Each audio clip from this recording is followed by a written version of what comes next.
oh, they took my baby. But I love the fact that WHOWradio.com is now available, because it does make it where you can get online, find something out local.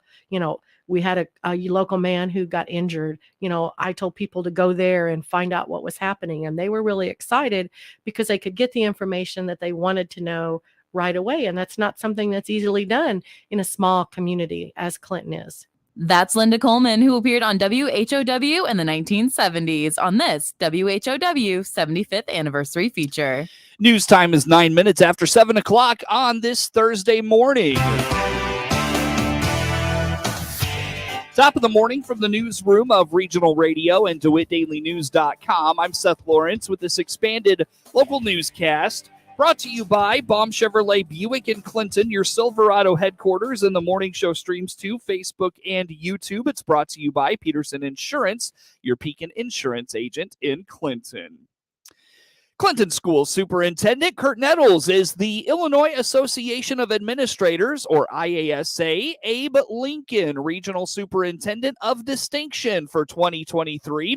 His fellow superintendents in the Abe Lincoln region, comprised of Menard, Logan, DeWitt, Sangamon, Macon, Piatt, Christian, Shelby, and Moultrie counties, noted Nettles' professionalism, advocacy efforts, and desire to serve as a mentor to younger administrators as reasons for selecting him for the award. Superintendents say Nettles was instrumental in supporting them during COVID as he worked with the Illinois State Board of Education and the legislature, as well as the IASA. They applaud him for not being afraid to step out and go to bat for local schools and called him a coach, mentor, colleague, and friend. It is a peer-voted award. IASA Executive Director Dr. Brent Clark said in a statement, each of these superintendents are great examples of how dynamic leadership can improve the educational environment for students, strengthen communities, and continuously push districts forward. Their commitment and dedication to helping students succeed is unwavering, and applauds each of the honorees for everything they've done to elevate public education in Illinois. Nettles was honored at an award luncheon May 3rd in Springfield. Registration is underway for the Clinton YMCA's Camp Osage Summer Camp. Executive Director Rennie Kluver indicates summer camp is a great place for kids to be that gives them lots of activities to be a part of. Registration for camp is underway as it opened April 1st. Yes, registration actually opened up April 1st. I love the parents that are on top of it. They want to get that going, get registration. And I feel like maybe it's some of them, and some people feel that there's only so many spots available. And so they want to get in and make sure their kids are registered so they don't have to worry about childcare for the summer. That would be a great problem for us to have to cap it out and say, hey, we can only accept 100 kids. We've been fortunate and probably blessed in the fact that we know we have to keep certain ratios of staff and camp kids. And so if we get to where we've got so many more campers, we don't put a cutoff. We'll just go and find another staff person so that we can have them all there all the time and not turn anyone away for summer camp. Camp prices went to a flat fee per day last year as opposed to a slight discount if you sent your kids all 5 days in years past. Kluver explains that was a tough decision to make, but feels like Camp Osage offers great value to families. It's something that I try to do the best I can and is to help out parents, because I understand childcare is expensive. And when I hear people say, gosh, Camp Osage is just too expensive, I know the math behind it, and I know bare bones what we can run camp for. I mean, we do have to make some kind of a profit because we give out so much scholarship money in all programs and membership, is that we have to have some programs actually make money or we won't be able to keep the doors open. I want to provide the best care that we can at the best price that we can and not feel like we're gouging parents. I mean, I understand it. I've been a parent with kids going through that stage, and childcare is expensive. And so in order for us to do it the best we can, we had to cut out some of those deals. I mean, the best we can do is if you're sending multiple kids, we'll give you a discount. If you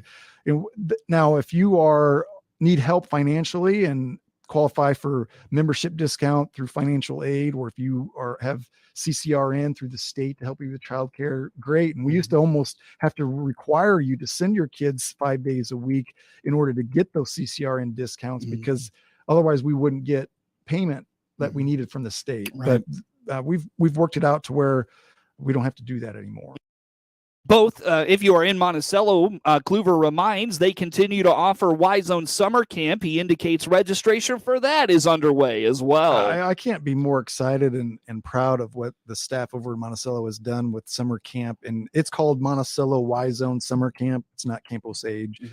So when you do go to the website, if you're sending your kid to Monticello, I mean, it's the same price structure, just the forms are different and where you want to turn in those and things like that. All that information's there, but they do a great job. And really the collaboration we have with the school district, allowing us to use the old Lincoln School for our primary drop off and pick up. And it's such a great facility to have the gym and the stage, and then outside in the playground. And then they do field trips and they go to the pool at Monticello. It's a great asset that we're able to provide that community, and it's just, I've seen it grow each year. Both Camp Osage and Monticello Y-Zone Summer Camp do similar things. There are daily activities and field trips planned for the summer. Kluver feels each camp does something for kids of a variety of interests as well. So it's pretty similar, and really the definite field trip days and where they're going is still not etched in stone, because there's so much that we have to know prior to how many kids we got. But I typically, let's take Monticello for instance, they will want to do field trips on Tuesdays, and they've already started reaching out and setting up those and knowing that this is where we're going to be on these Tuesdays. And then they try to swim on, like, say, Wednesdays and Fridays at the Monticello pool, obviously weather related on that. And then Camp Osage does the same thing, and their day for field trips may be Thursdays is the day that they're going to do field trips. And once they know ahead of time, they will announce that to parents so they can plan accordingly. Well, yeah, especially if, like, oh gosh, my child only goes a couple times a week, but he would really love, or she would really love that field trip. So then they know, and we need to sign up, because a lot of times there's a fee with the field trip, and it may only be as little as $5, but that helps us get their kids in. If there's a fee to get them in, let's say they take them to Bloomington to a water park, and there's a minimum fee that we have to charge each kid to get them in there. And, we take care of the transportation and all that.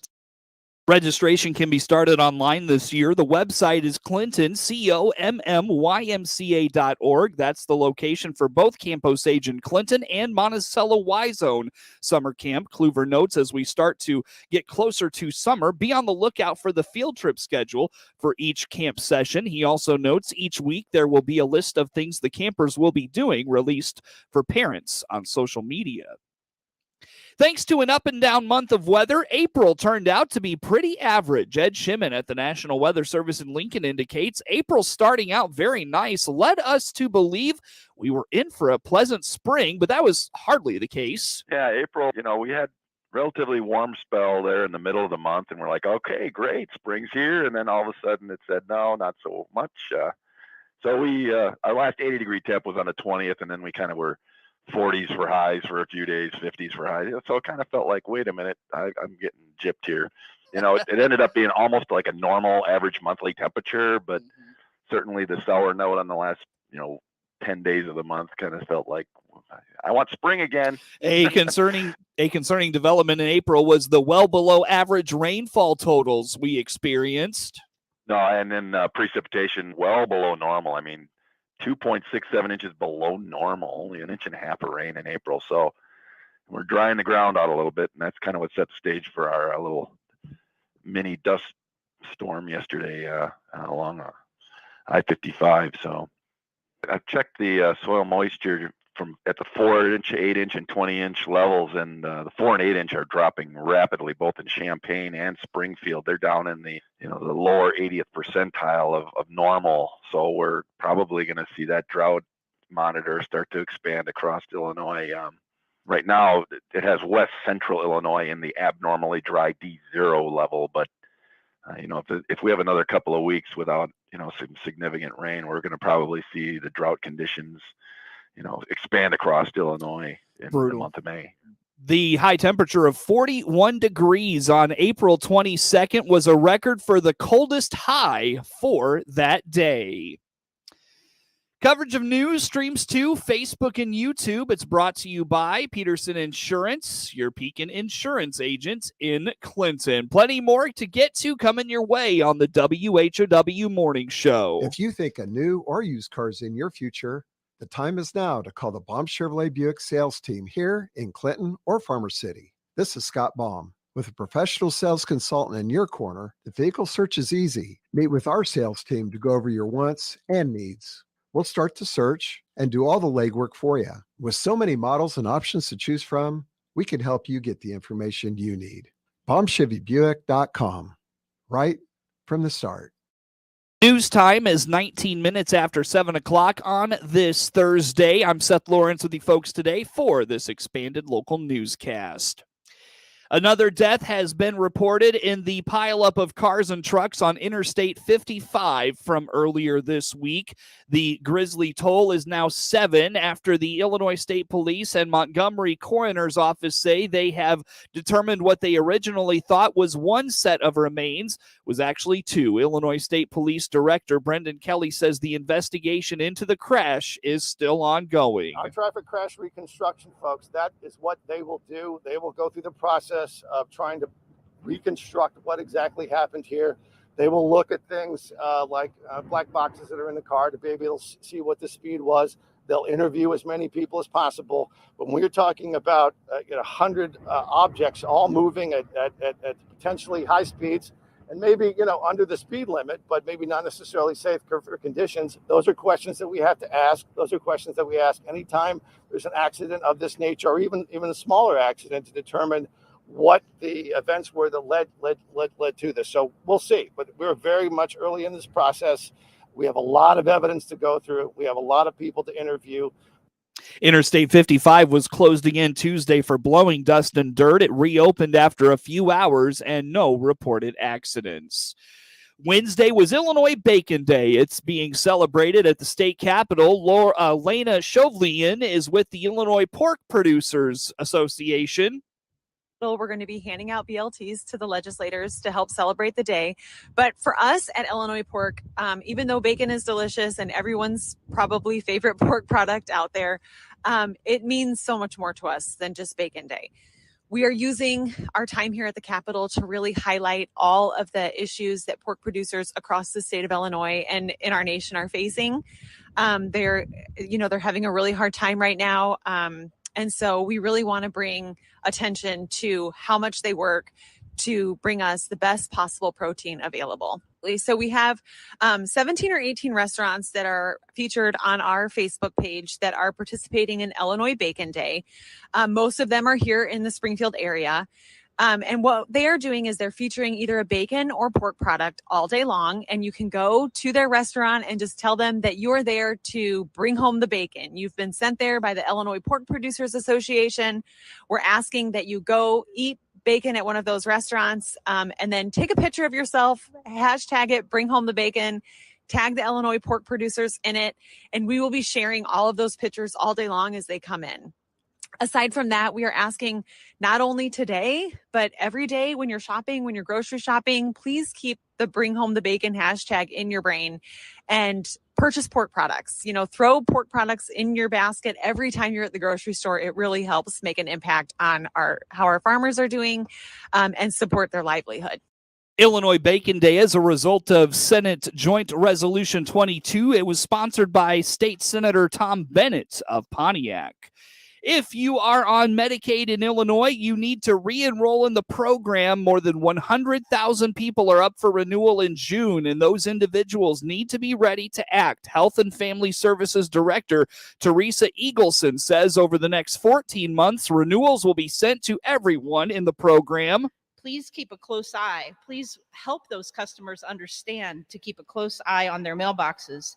And if they need to provide us with more information to determine their eligibility, to complete and submit their forms right away.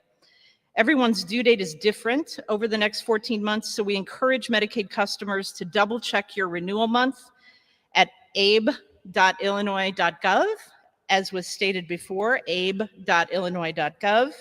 The state says if a person is unable to renew their Medicaid coverage, then options for affordable health care will be available. A bill that would block libraries from receiving state grants if they ban books cleared the Illinois Senate Wednesday and will be sent to Governor J.B. Pritzker, who is expected to sign it.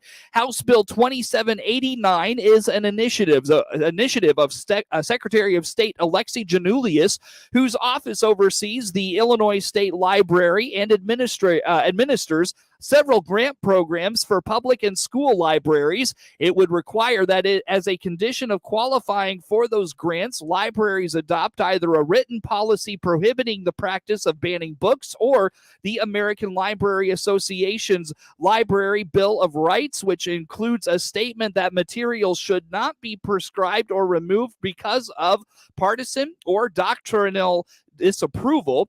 In June 2022, the Community High School District 99 School Board came under pressure to remove the book Genderqueer from its library shelves. According to reports, the pressure came from a group of conservative parents as well as a member of the far-right group Proud Boys. The book, written and illustrated as a graphic novel, is a memoir about a non-binary person grappling with issues of gender identity and sexuality as a teenager and young adult. According to the American Library Association, Genderqueer was the most frequently challenged book in 2022, drawing 151 requests for its removal because of its focus on LGBTQ issues and allegedly explicit sexual content. All told, in 2022, the ALA said it documented 1,269 demands for books and other resources be removed from libraries,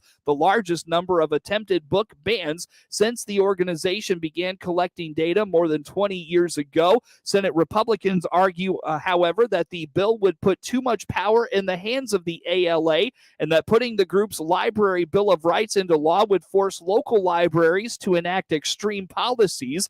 For example, Senator Sue Rezin of Morris cited a provision that said libraries could also provide exhibit spaces and meeting rooms to the public should make such facilities available on an equitable basis, regardless of the beliefs or affiliations of individuals or groups requesting their use. Likewise, Senator Steve McClure of Springfield says prohibiting libraries from banning books for any reason would mean they could not reject the donation of books from the public, including books that are purely hate speech or books offering directions on how to build a bomb. At his news conference, Janulius described those arguments as ludicrous and says the legislation does not deal with drag shows or dictate to libraries what materials they have to maintain.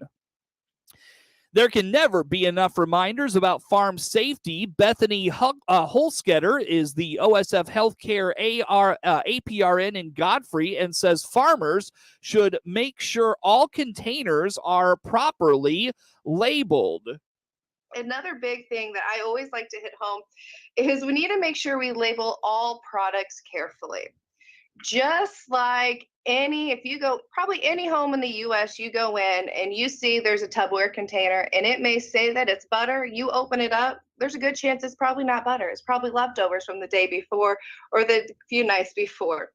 Well, farmers tend to do something very similar, but with all the containers they collect over the year, whether it's what they get seed in or whether it's what they get some of their chemicals in or oil in or anything like that. So it's always very important that we are doing proper labeling. So if you have an old container that say came with, I'm just going to throw some things out there, came with 2,4-D, and now all of a sudden you're throwing Roundup in it or something. Let's make sure that container's washed out thoroughly and we label that, because the last thing we want is to get those chemicals mixed up and then you're mixing the wrong chemicals, spraying in the wrong area, and you don't know, a child may open something up thinking that it's just going to be hydraulic oil, when really they open it up and it's a chemical that no one knows what it is except maybe the one person who put it in there. So proper labeling is very, very, very important. She says an important number to remember is the poison control number. It's 800-222-1222. The Illinois Department of Aging is celebrating Older Americans Month in May. The designation offers a chance to highlight the many programs offered by the department, says Director Paula Basta. They include the Community Care Program, which provides in-home care to seniors, as well as a newer initiative, Illinois Care Connections. The Illinois Care Connections program works to combat social isolation by providing technology device bundles. Now, this includes things like tablets, Wi-Fi hotspots, cell phones to our older adults. Additionally, the state offers nutrition programs for older Illinoisans, providing healthy food or just someone to share a meal with, says Basta. Whether the participants need more food, healthier food, or someone to just share a meal with, they just want to learn about good eating habits, our meals program can help with that. You can learn more about what the Department on Aging offers at ilaging.illinois.gov. News time is 29 minutes after the hour here on this Thursday. Get the latest in local news anytime from your computer or mobile device at DeWittDailyNews.com. News brought to you by Baum Chevrolet Buick in Clinton, your Silverado headquarters, and we stream to Facebook and YouTube. It's brought to you by Peterson Insurance, your Pekin Insurance agent.